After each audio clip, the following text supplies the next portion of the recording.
চারিদিকে সবুজের সমারোহ। শীত চলে গেছে কুয়াশার আঁচলখানি তুলে নিয়ে।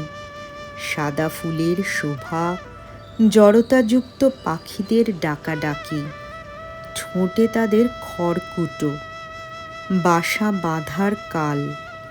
ব্যস্ত আছে মৌমাছি, আম গাছে বোল ভেঙে পড়েছে, মধু তুলতে হবে চাকে। হালদার পুকুরের জলে দক্ষিণা বাতাসের ভাঁজ। পল্লীটিকে নবীন সাজে সাজিয়ে তিনি এলেন, সেই আগমনই তো নববর্ষ।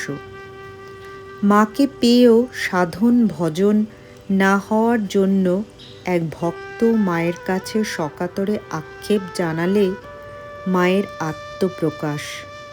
ভয় কি বাবা? সর্বদা তবে জানবে যে ঠাকুর তোমাদের পেছনে রয়েছেন, আমি রয়েছি। আমি মা থাকতে ভয় কি?